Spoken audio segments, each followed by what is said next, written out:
I want to talk about the school district in Vallejo, California. In late 1999 through 2005, myself, my husband, and three other couples ended up having to deal with Benjamin Franklin Middle School. It was a deteriorating school, and I found out that the city has nothing to do with the school district. It is two entirely separate entities. And so what we did is we had to go to the school board directly, and we went as far as having to have tests run outside the school district and go into meetings with head officials and everything. But within 3 years, we ended up getting the school remodernized, a brand new roof put on it, a brand new cafeteria built because it was the illegal building, the original cafeteria. And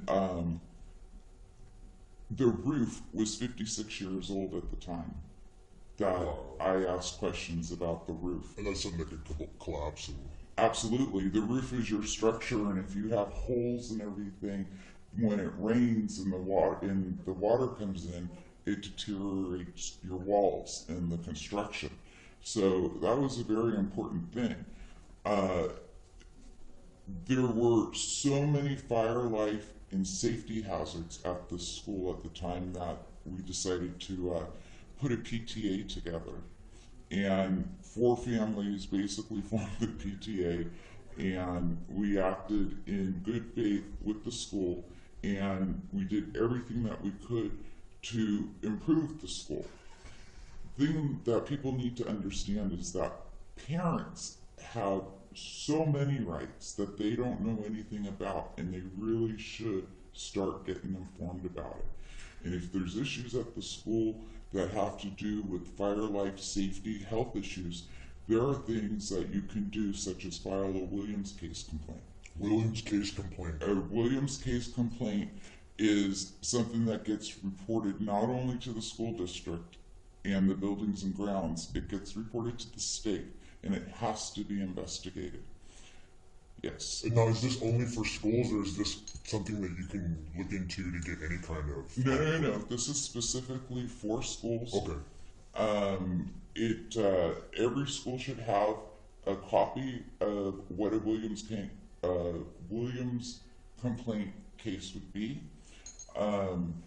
If you can't find it at the school, you can go to the district.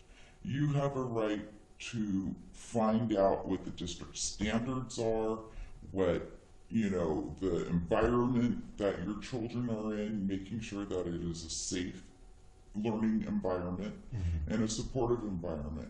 And if that's not what these parents have at that school, they need to act. And nothing's going to get done because nobody wants to do anything. And it's going to stay like that until somebody does.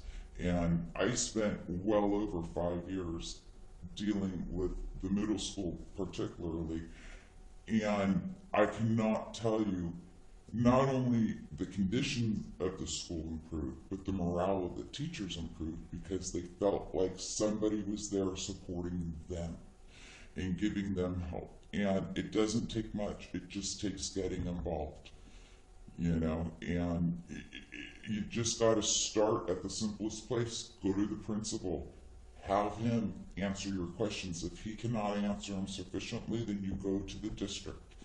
But these people work for us, and they have to answer to us, and nobody is holding anyone accountable in this city.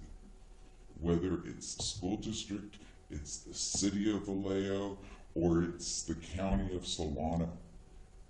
It's just ridiculous. The excess, the total abuse that goes on with the political powers, and we don't want to use this funding because we might be able to get this funding for another project, and the people that end up suffering are the kids. And the tagline that I heard the most, and it boggled my mind and infuriated me, was standard answer was, oh, well, we do everything we can for the children. And from what I listened to and what I witnessed and what I personally went through, that's bull. They do it for themselves first. Then, if it's going to be beneficial for them, then maybe your children will get the benefit. And it's absolutely a crime what is going on. I mean, I have a daughter that went through this school district. She is an absolutely amazing teacher. She is a special needs teacher, and that's what she mastered in. But there is no way she will ever even come and live in this city because of what she experienced and what she went through going through the school district here. I know a substitute. She said the bathrooms are so bad that the kids don't even they hold it, or they go to the library and use the bathroom. That is a fire, life, and safety hazard right there. That is a Williams case complaint, and some parents just need to start asking about Williams case complaints, and things will get done. And if it means that parents have to come together and stand strong and hold them accountable and not let them. One particular thing that I experienced was when I started asking about the water testing, and this was about 3 or 4 years into me dealing with them. And I was told, oh, the water's absolutely fine, no problem or anything. And I just learned I don't take their word. I wanted test results. They put me off for over 6 weeks on getting test results. So I finally called the water department and had the water tested from the street to the school. And then I demanded that the school district test the water in the school, and I want to see a current report. It took another 6 weeks for me to get the current report, and I had to go down to the district and demand it. And when I got it, they were telling me, oh yeah, a couple of faucets came in hot, but it's no big deal. When I read the report, one of the faucets that came out hot was the girls' drinking fountain in their locker room where they changed every day for gym. It was hot with lead. There were a few other faucets down there. When I read this, I was just so blown away. It's okay. They're only, what the hell? There is no okay that there's a little bit hot or whatever. They try to act like that was okay. Yes, they tried to tell me that the kids, didn't have any access to it. And they were bold-faced lying to me. They're going to walk up and drink it if they assume that there's water there, and Right. there's no, cautionary... So what I did, and the teachers at this point knew me. So, and I volunteered also. I did copy work almost 3 times a week there for the teachers because they had to be doing all their copy work and never had time to even have lunch. So when I could, I went in and did the copy work so they could at least have their lunch. And anyways, back to the water story. When I found out about that, I went immediately to the school, put big signs up on every single one of the faucets that were hot, called immediate attention to it, and went to the school board that night, passed out the reports to them and to the reporter. And I mean, it's like every single time we had to confront them. We did it in front of the school board, and we did it with the press there. And that's what's got to be done. People have to start. That's the strategy. Williams report. Williams case support.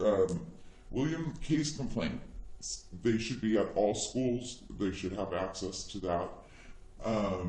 There's some other things. If there's anything that has to do with water, heat, or air, those are emergencies. Those constitute emergencies and need to be addressed immediately. And fire safety. And fire safety also. And I tell you, I mean, the condition that Franklin Middle School was in the late 90s, early 2000s, they held this school out as the reason why we had to pass Prop A, because our schools were so bad. And it had been like 3 or 4 years that Prop A had been passed, and nothing had happened at Franklin Middle School. And when we started questioning them about that, at one point we were told, well, the school's in such bad condition that we were going to go for different funding instead of using the Prop A money, which that's why we all passed it, because they held this particular school out. So they were like against their word on what. Absolutely. So they took that money, and what did they do with it? They probably didn't do. They put in their it where pocket, they or- wanted to put it. And unfortunately, when the school district gets money, it goes into the pockets of the big people before it trickles down Right. to the schools and to the children. By the time It it gets is to what it needs, is nothing. absolute crime that we cannot provide our children with a good education. It's a crime that we have, just horrendous education graduates, people that don't graduate, and people that don't go to finish their school because they feel like nobody cares. And when they're in that environment, and the environment doesn't support them, that's exactly what they're being told. Nobody cares. And that's why we decided we weren't going to have that. So, like I said, you got to hold them to the gun. You got to question them. Do never take their word for anything. Get reports and file reports. And if the principal won't deal with it, then you go to the school board and you go to the school district and you ask them, how do I get this done? How do I find out about when the water was last tested in this school? Or how do I find out how old the roof is on this school? Or how do I find out if there's lead and asbestos floating around this school? We were lied to on all accounts, and that's why they had us in meetings. I mean, they had us in meetings of the remodelization. I literally had the blueprints, a copy of the blueprints. So parents band together. Parents need to come together. They need to publicize it as much as they can on Publicize social press, media, press, everything. And they need to hold the school district accountable. Okay. And they need to hold With the press present. So with that the they- press present, yeah. And the reports and the Yeah, Williams report. Times Herald has one particular reporter dedicated to going to the school board meetings. They always have. I was Mary Leahy, who I know she's no longer there, and she had moved up through the ranks of Times Herald. She was the school reporter back in the late '90s, early 2000s, and I mean, us moms had her on our speed dial, and we call her up. We go, okay, we're going to the school board tonight. We want you there, and we would furnish her everything that we would pass out to the school district. So I just bought a floppy drive because I think I might have some files on floppy drives from back when I was That'd be dealing with cool. that. Okay. So I will look into that. But Alright. yeah, I just was thought about that over the weekend, so I can check into that. And I tell you, I think that the PTA, I don't know where that's at in schools anymore or anything. They're kind of held by certain guidelines that they have to do. But as parents, Sorry. I thought you guys did. as parents, you're not held to any standard or guideline other than you be polite and you communicate. And that's what it's going to take is communication, and it's going to take parents because the teachers are too overwhelmed, too overworked. They can't do it. And I don't know how it is in all the schools, but I know in the few schools that I dealt with volunteering and my kids being at, the administration's on one side and the teachers are on another. And sometimes there is a huge divide. And when you have that divide, things don't get accomplished. And that was one of the things that I found at Franklin. So what I did is I became that middle person. I went to all the teachers, gave them the proper paperwork and said, make me a wish list. Tell me what you need for your classrooms. I will find out what funding needs to be used to get you those things. And all of them laughed at me. Within 6 months, most of them had what they asked for. Not only that, they had extras. That's awesome. So, yeah. I mean, it's like when the gym floor needed to be redone, the PE teachers came to me. You know, I was the They're like, person. hey, I know you can pull some strings. What's up? And you know what it was? It was just hounding them and not letting up on them and not taking their words for things because they will lie to you. They will. It's human nature. They don't want to be caught with their pants down. Right. They haven't they been don't wanna be doing told what that they're they're wrong, supposed to you be know? doing. And let me tell you something else. You will find, I cannot tell you how many city employees, the workers, the people that, you know, come and do the painters, the construction workers, the electricians, I would talk to them, you know, off on the side, and they would say to me, keep doing what you're doing. Keep doing what you're doing. It's making a difference. That's awesome. Yeah. And so we did. We stayed on it. My kids weren't too happy with me through the years because I was always at the school, but I knew what was going on. And, you know, you really do. And I'll tell you, you need to hit at the middle school level because there's a lot of attention that elementary schools get because they're the little kids, you know, parents are really involved because their kids are just going off to school and everything. Where it really drops off is at the middle school level.